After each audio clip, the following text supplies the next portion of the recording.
আজকের রেসিপি একেবারেই অন্যরকম। একবার বানালে বারবার বানাতে মন চাইবে।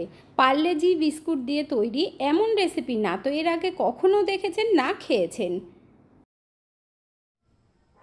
নমস্কার বন্ধুরা, মিঠুস ওভেনে আপনাদের সবাইকে স্বাগত জানাই। আজ আমি আরও একটি নতুন ভিডিও নিয়ে চলে এসেছি আপনাদের সামনে। রেসিপিটা তৈরি করার জন্য এখানে 4 প্যাকেট পার্লে-জি বিস্কুট নিয়েছি। 3 প্যাকেট বিস্কুটের দাম 10 টাকা, তাই 4 প্যাকেট বিস্কুট দিয়ে তৈরি করে দেখাবো একদম কম খরচে। আপনারা যদি পার্লে-জির বড় প্যাকেট নেন তাহলে 2 প্যাকেট বিস্কুট দিয়ে তৈরি করে নিতে পারবেন। পার্লে-জি বিস্কুটের এই রেসিপিটা একবার বানিয়ে দেবেন, এরপর থেকে দেখবেন বাচ্চারা রোজ রোজ বায়না করবে বানিয়ে দেওয়ার জন্য।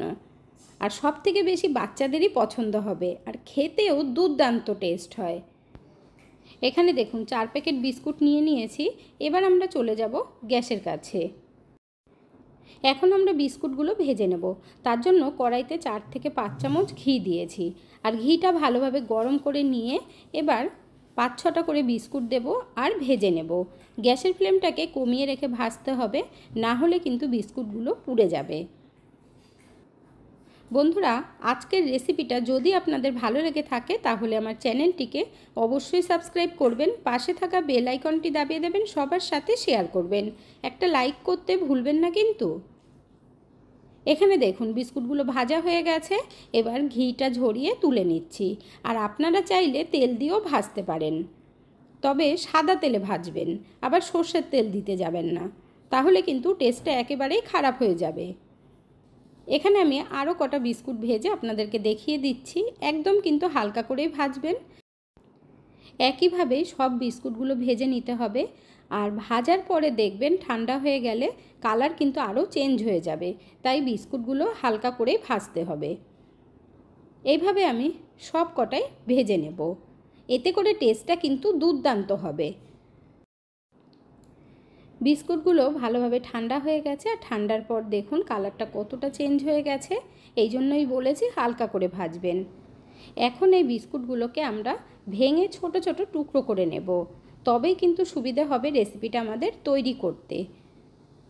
আর এত সুন্দর রেসিপি আপনারা না তো এর আগে কখনো দেখেছেন, না খেয়েছেন, তাই বলছি বন্ধুরা অবশ্যই একবার ট্রাই করে দেখতে পারেন, ভীষণ ভালো লাগবে। এখানে দেখুন বিস্কুটগুলো কতটা মচমচে হয়েছে। যখন ভেজে নাবাচ্ছিলাম তখন কিন্তু নরম ছিল, ঠান্ডা হবার পরে একদম মচমচে হয়ে গেছে। এরপর আমরা মিক্সির জারের মধ্যে অর্ধেকটা বিস্কুট দিয়ে দেব। একবারে সব দিতে যাবেন না, তাহলে গুঁড়ো করতে অসুবিধে হবে। এর মধ্যে এখন ফ্লেভারের জন্য 2টো এলাচ দিয়ে দিচ্ছি। এটা কিন্তু পুরোপুরি অপশনাল, চাইলে আপনারা দিতেও পারেন কিংবা নাও দিতে পারেন। এখন ভালোভাবে গুঁড়ো করে নিতে হবে। এখানে দেখুন বন্ধুরা গুঁড়ো করা হয়ে গেছে, আপনাদের একটু দেখিয়ে দিচ্ছি, ঠিক এই রকমই হবে। এখন এই বিস্কুটের গুঁড়োগুলো আলাদা একটা বোলের মধ্যে ঢেলে নেব, আর এইভাবে বাকি বিস্কুটগুলোকেও গুঁড়ো করে নিতে হবে। বিস্কুটগুলোকে কেন ভেজে নিয়েছি সেটা আপনাদেরকে আমি পরে বলে দেব, তাহলে আপনারাও বুঝতে পারবেন। বাকি বিস্কুটগুলো গুঁড়ো করা হয়ে গেছে, এখন বোলের মধ্যে ঢেলে দিচ্ছি। বিস্কুটগুলো ঘিয়ের মধ্যে ভাজার কারণে দেখুন কতটা সুন্দর হয়েছে। এর মধ্যে এখন দিয়ে দেব 1 চামচ পরিমাণে চিনি। বিস্কুট এমনিতেই মিষ্টি, তবে অল্প করে চিনি দিতে হবে, আপনারা চাইলে নাও দিতে পারেন। দিয়ে দিচ্ছি 2 চামচ পরিমাণে গুঁড়ো দুধ, এতে করে টেস্টটা খুব ভালো হবে। এখন খুব ভালোভাবে প্রথমে মিশিয়ে নিতে হবে। বিস্কুট দিয়ে যে এত সহজে এত সুন্দরভাবে রেসিপিটা তৈরি করা যায়, আপনারা দেখলেই কিন্তু প্রত্যেকেই অবাক হয়ে যাবেন। সব কিছু মিশিয়ে নেবার পর এর মধ্যে এখন দিয়ে দেব কাজু বাদাম। কাজু বাদামগুলো টুকরো করে নিয়েছি 4 থেকে 5টা। আর দিয়ে দিচ্ছি পেস্তা কুচি। এখানেও কিন্তু 4-5টাই পেস্তা কুচিয়ে নিয়েছি। এরপর লাগবে লিকুইড দুধ। এখানে 1 কাপ পরিমাণে নিয়েছি। প্রথমে অল্প অল্প করে দিতে হবে। এরপর খুব ভালোভাবে আমরা সব কিছু মিক্স করে দেব। এর মধ্যে আমি কাজু আর পেস্তা দিয়েছি। যদি আপনাদের ঘরে পেস্তা না থাকে শুধু কাজু টুকরো করে দেবেন। এইভাবে অল্প অল্প করে দুধ দিয়ে দিয়ে মেশাবেন, না হলে কিন্তু দলা পাকিয়ে থাকবে, মিশবে না ভালোভাবে।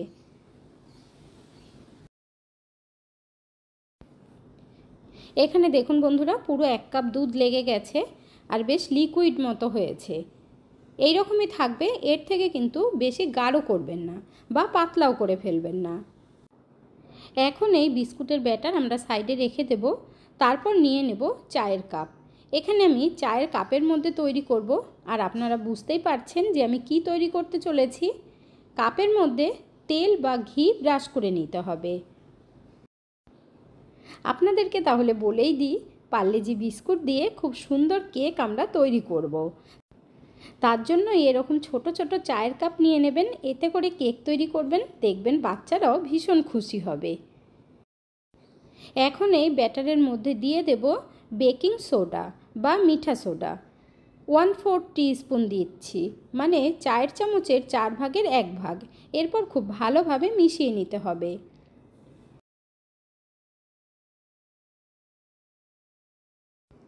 কেকের জন্য ব্যাটার আমাদের একদম পারফেক্টভাবে তৈরি করা হয়ে গেছে। এখন একটু হাতা দিয়ে তুলে ব্যাটারের কনসিস্টেন্সিটা আপনাদেরকে দেখিয়ে দিচ্ছি, তাহলে আপনারাও বুঝতে পারবেন। দেখুন, হাতায় করে যখন তুলে ফেলছি তখন কিন্তু খুব আস্তে আস্তেই পড়ছে। এখন আমরা 1 থেকে 1.5 হাতা করে কাপের মধ্যে দিয়ে দেব, আর পুরো কাপটা আমরা ভরবো না। যারা ফার্স্ট টাইম কেক তৈরি করতে চাইছেন, কোনো দিনও কেক পারফেক্টভাবে করতে পারেননি, তারাও কিন্তু এই রেসিপিটা ফলো করলে দেখবেন খুব সুন্দর কেক তৈরি করতে পারছেন। 1.5 হাতা দিয়ে দিয়েছি, আর কাপটাকে ধরে এবার একটু ট্যাপ ট্যাপ করে দিতে হবে। যারা নতুন নতুন কেক তৈরি করছেন, এইভাবেই হাফ খালি রাখবেন। আরও একটা কাপের মধ্যে ভরে দেখিয়ে দিচ্ছি। আর আমি এখানে চায়ের কাপে তৈরি করছি। যদি আপনাদের ঘরে চায়ের এই কাপগুলো না থাকে, তাহলে ছোট ছোট বাটিতেও তৈরি করতে পারবেন। এখানে দেখুন, সবকটা কাপের মধ্যে ব্যাটার ভরে নেওয়া হয়ে গেছে, আর সবকটা কাপই আবার এইভাবে ট্যাপ ট্যাপ করে দিচ্ছি। এরপর চলে যাব গ্যাসের কাছে। কেক তৈরি করার জন্য কড়াই বসিয়ে দিয়েছি, আর 10 মিনিট খুব ভালোভাবে গরম করে নিতে হবে। তারপর কড়াইয়ের মধ্যে একটা ছোট প্লেট দিয়ে দিচ্ছি, আর নিচে কিন্তু স্ট্যান্ড দেওয়ার দরকার নেই, শুধু প্লেট বা থালা বসিয়ে দিলেই হবে। তারপর চায়ের কাপগুলোকে একটা একটা করে সুন্দরভাবে সাজিয়ে দেবেন। কড়াইটা একটু বড় নেবেন, আর ভারী কড়াই নেবেন, তাহলে খুব সুবিধে হবে। আর এখানে দেখুন, অনেকগুলোই কাপ কিন্তু একবারে দিয়ে দিয়েছি। সাইড করে আরও একটা কাপ দিয়ে দেব, তাহলে একবারে অনেকগুলোই হয়ে যাবে। এখন ওপর থেকে একটু পেস্তা কুচি দিয়ে দিচ্ছি।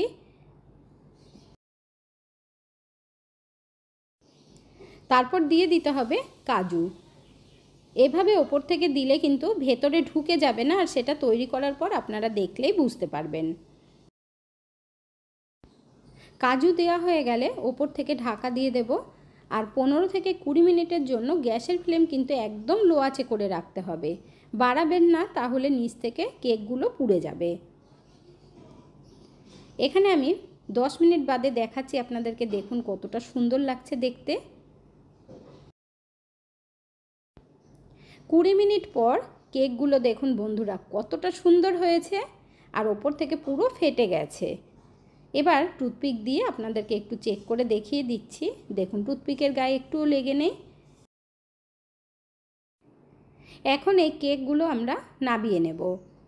আর দেখতে যেমন সুন্দর লাগছে, তেমনি খেতেও কিন্তু দুর্দান্ত টেস্ট হয়। আর দেখুন বন্ধুরা, বাদামগুলো কিন্তু ওপরেই রয়েছে, ঢুকে যায়নি।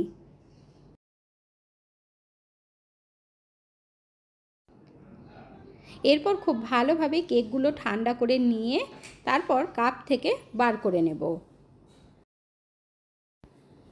কেকগুলো খুব ভালোভাবে ঠান্ডা হয়ে গেছে, আর দেখুন কতটা সুন্দর লাগছে দেখতে। এরপর একটা কেচি দিয়ে কাপটা কেটে নিতে হবে, তাহলে কেকটা বার করতে খুব সুবিধে হবে। কেকগুলো দেখে আপনারা বুঝতে পারছেন যে কতটা জালিদার হয়েছে আর কতটা সফট হয়েছে। দেখুন, আপনাদের দেখিয়ে দিচ্ছি। আর এই কেকগুলো খেতেও কিন্তু দুর্দান্ত টেস্ট লাগে। নিচ থেকে দেখুন একটুও পুড়ে যায়নি, একদম কিন্তু পারফেক্ট হয়েছে। বিস্কুট দিয়ে যে এত সুন্দর কেক হয় বন্ধুরা, না তৈরি করলে বুঝতেই পারবেন না। এইভাবে পার্লে-জি বিস্কুট দিয়ে কেক তৈরি করে দিলে বাচ্চারা কিন্তু ভীষণ ভালো খাবে। আপনারা চাইলে অন্য বিস্কুট দিয়েও তৈরি করতে পারেন।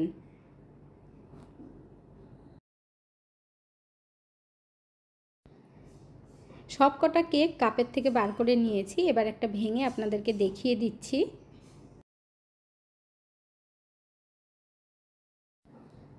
দেখুন যেমন জালিদার হয়েছে আর একদম সফট, মুখে দিলে মিলিয়ে যাবে, কেউ বুঝতেই পারবে না যে বিস্কুট দিয়ে তৈরি করা হয়েছে। আর ভেজে নেওয়ার কারণে কেকগুলো আরও বেশি সফট হয়, এই জন্যই আপনারাও কিন্তু ঘি দিয়ে ভেজে নেবেন বা তেলে ভেজে নেবেন। দেখুন কতটা সফট হয়েছে। তাহলে আর দেরি না করে ঝটপট বানিয়ে ফেলুন। আজকের ভিডিওটা আপনাদের কাছে কেমন লাগলো অবশ্যই কমেন্ট করে জানাবেন। এতক্ষণ ধৈর্য ধরে ভিডিওটি দেখার জন্য অসংখ্য ধন্যবাদ। ভালো থাকবেন, সুস্থ থাকবেন, দেখা হচ্ছে পরের ভিডিওতে। Thank you.